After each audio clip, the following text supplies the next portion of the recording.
This episode is brought to you by Temptations Cat Treats. Your cat will come running for the perfectly irresistible Temptations Creamy Puree and Temptations Lickable Spoon Cat Treats. The best time to feed lickable cat treats to your cat is anytime. Feed by hand for a playful moment, in a bowl for a creamy treat, or as a topper to make mealtime fun. Visit TemptationsTreats.com to learn more.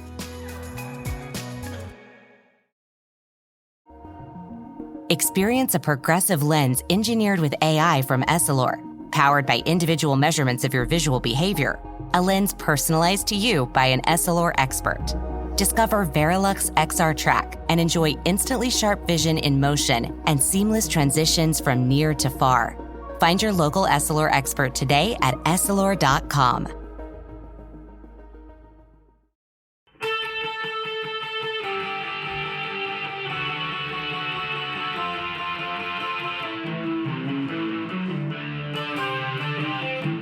This is the Daily Blast from the New Republic, produced and presented by the DSR Network. I'm your host, Greg Sargent.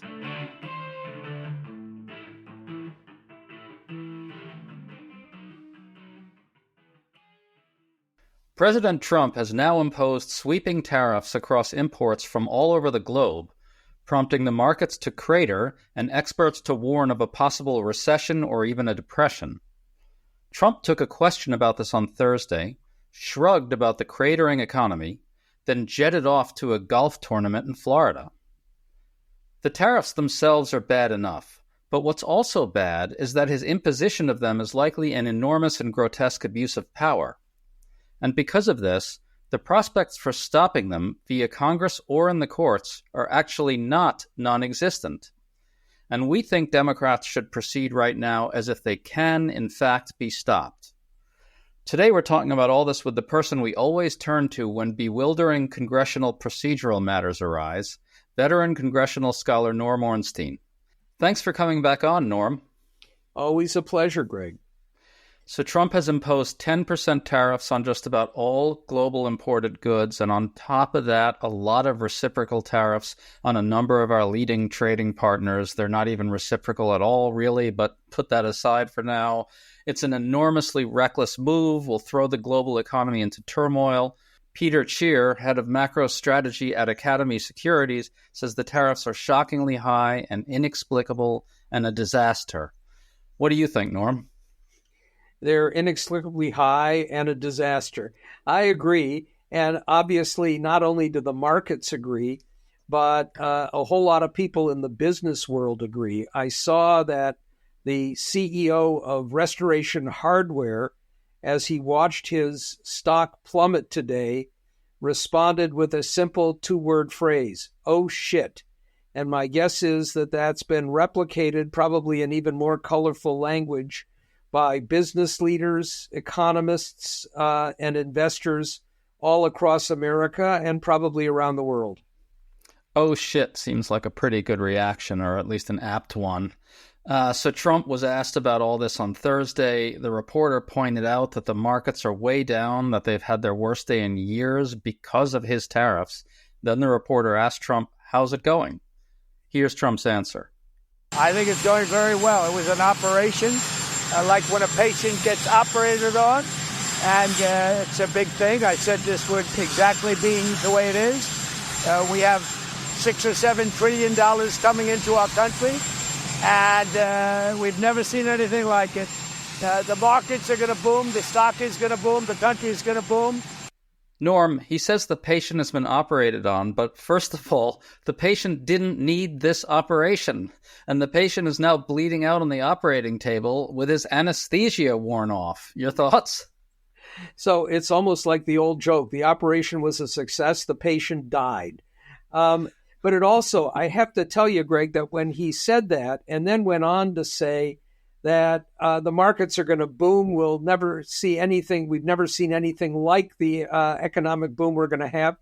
It reminded me of his reaction to COVID, which was, this will be nothing. We may get a handful of deaths, but everything is going to be just great.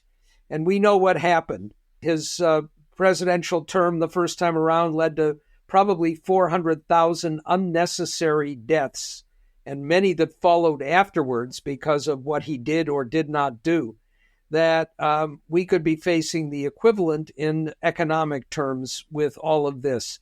And he is not going to move away from that rosy scenario, as it were, until and unless he is blocked from doing it, or enough Republicans basically just stand up and scream at him, you cannot do this anymore. The core thing that happened here is that to do this, Trump had to declare a national emergency and then invoke the International Emergency Economic Powers Act, which supposedly allows him to unilaterally impose tariffs. But to do that, the national emergency he declared is that we're suffering from trade deficits. This has never been done by a president until this year, and there's just no plausible way to say that trade deficits, which aren't necessarily bad, constitute a national emergency, is there? This defies logic entirely.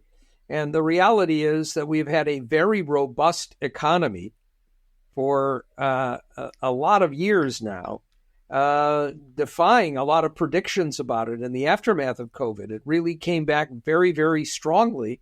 So to say that we are in the middle of an economic emergency is ridiculous, except that he's now going to trigger an economic emergency with this.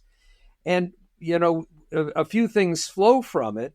One is, how far off base can he be in just simply declaring something that is blatantly false and still get away with it?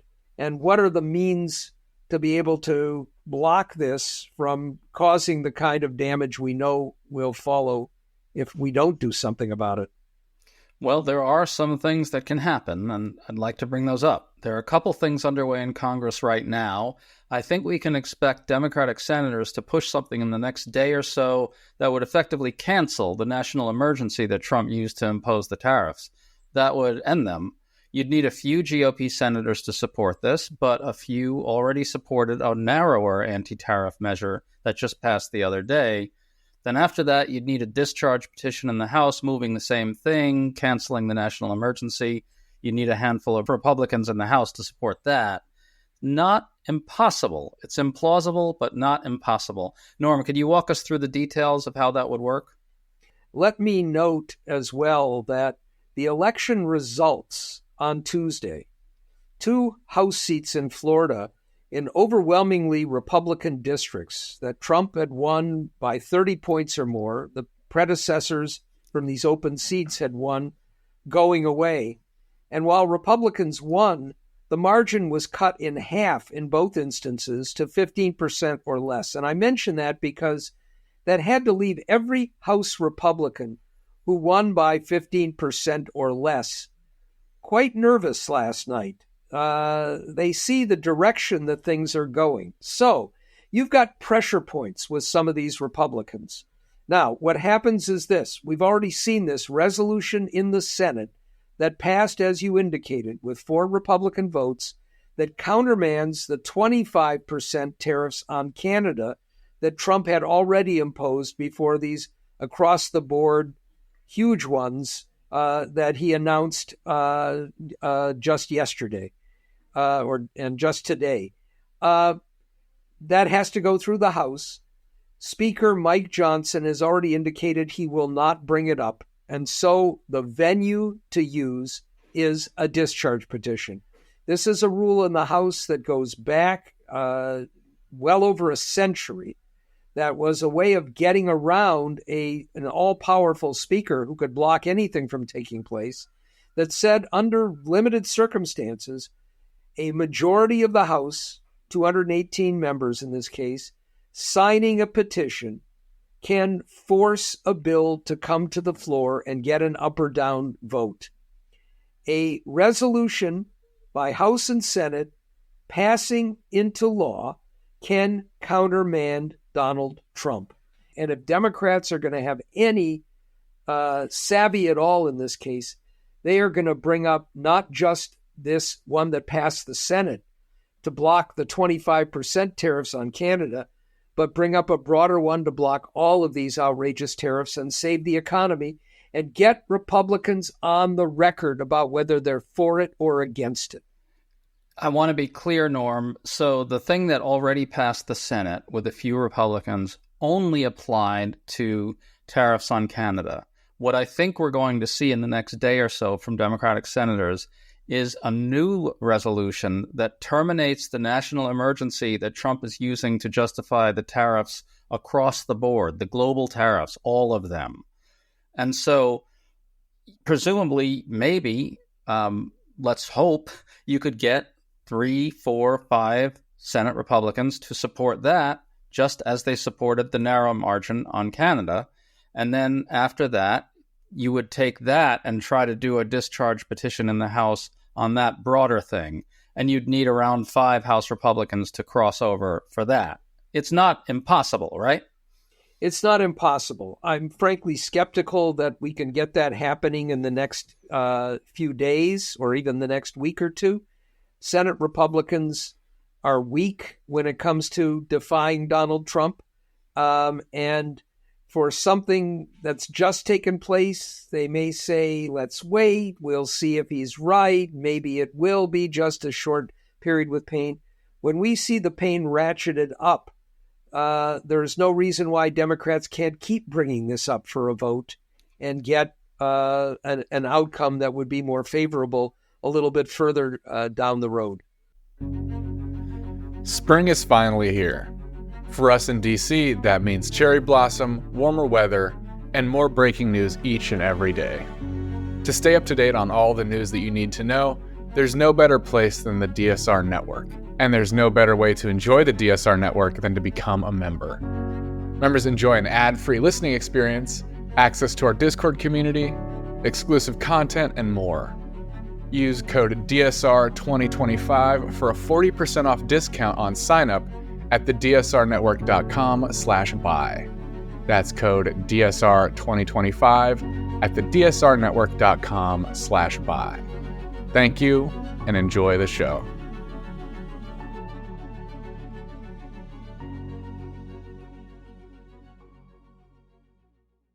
The bottom line here is that all you need is 4 or 5 GOP senators and around 5 GOP House members, and Congress could pass something terminating the fake national emergency and end the global tariffs, right?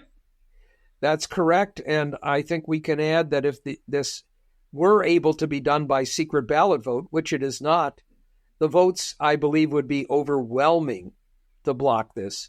Most Republicans in Congress know that this is not just folly, but dangerous, destructive, and horrifying folly that could lead to a global depression. They know that, but it's a cult, and they're not going to go against it at this point without maximum pressure from Democrats in House and Senate to get them on record repeatedly endorsing this kind of strategy until they can't do it anymore. Well, I want to be clear that even if this did get through the Senate and House via the strategy we're talking about here, Trump vetoes it, then you need 2/3 of each chamber to override that veto, correct? Correct. And that's not likely to happen, except that if Trump is rejected in this fashion by a Republican House and Senate, even if it's only a relative handful of each of them doing it, it is a powerful message. And it is a message that would have an impact on him and other things that he tried to do unilaterally, including economic warfare. I agree, and I'm going to say something really crazy. I think the chances of getting 2/3 of each chamber are not just slim to none, they are none to none, given the cult-like qualities that you're talking about in the Republican Party today. But I think Democrats should proceed as if it's possible to get them.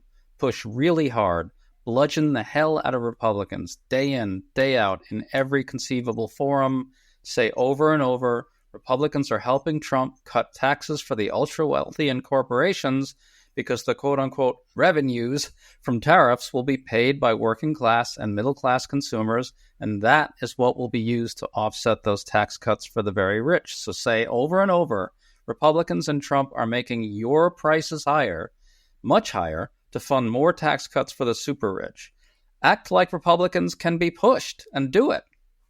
And I would go beyond that, Greg. I think we need to see even more town halls in Republican districts, Democrats doing their own hearings in some of these areas, field hearings at outside plants that are being closed. We had the parent company of Dodge and Chrysler announced today they were laying off 900 workers and shuttering one of their plants. We're going to see more of that. We're going to see a lot of prices go up as a consequence of these tariffs, including domestic prices. I was just doing an interchange with somebody, Howard Lutnick, who I called Nutlick on a previous show, said, well, this will get Americans to buy Poland Spring water instead of one of the imported waters like Evian. And, of course, they'll be able to do it so much cheaper. And I thought, well, let's see. If I own Poland Springs and everybody else's prices go up substantially, what am I going to do? I'm going to raise my prices so they're still a little bit lower, but they're going to be higher than they were. Because why wouldn't I? I'm a capitalist. And so it's, a lack of understanding of economics. When we see those prices go up because of tariffs, Democrats ought to be in red states, in red areas, pointing out to those voters that their own representatives and senators have refused to do anything about this. I agree. And I want to stress, I think Democrats need to act as if Republicans can be won over and just beat the absolute hell out of them day in and day out. Trump did this to you. Republicans are cheering it, et cetera, et cetera. That's got to be the way in which Democrats respond to this. And we have to do it not just because it's the right politics, but because we face an unprecedented threat to not just our economy, but to our way of life, to our democracy. And if we treat this as just at the outer bounds of normality, then the press corps will continue to treat it that way.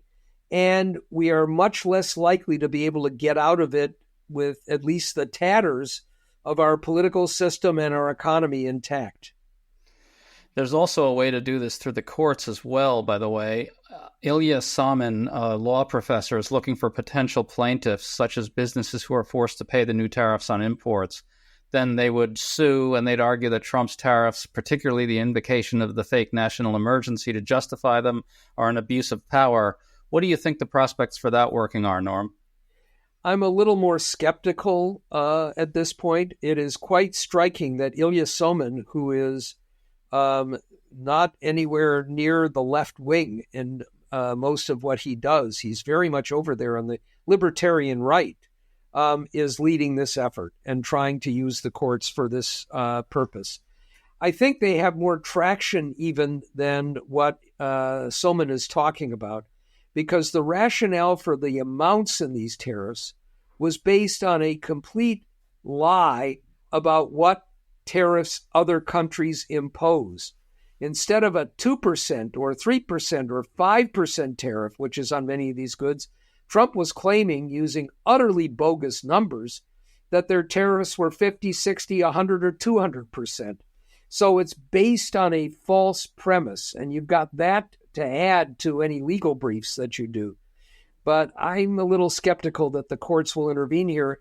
And one reason, Greg, is that for better or worse, and mostly for worse, Congress has given more leeway to a president to do trade deals than they should have.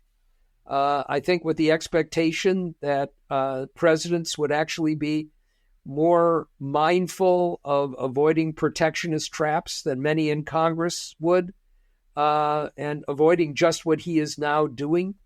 And courts may, in this instance, give him a little more deference than they are giving him to his utterly lawless acts, along with Doge and Elon Musk, of trying to shut down departments, fire people, send innocent people to hellhole prisons and the like.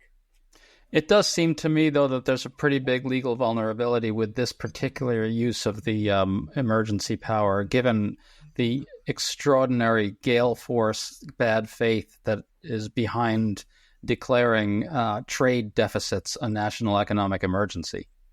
Yeah, this is it's a sham excuse for a bizarre economic theory that Trump has held since he was a student at Wharton, which surely should have taken away his degree before now. This idea that a trade deficit means we're being robbed and bilked. But it's also part of Trump's persona of shaking down anybody he can to get something of value.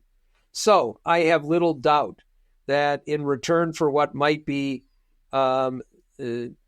money or other benefits going to his family or his companies, or what might be opportunities to gain more leverage for the other things that he's trying to do at home, that he will use these as a bludgeon to get people to go along.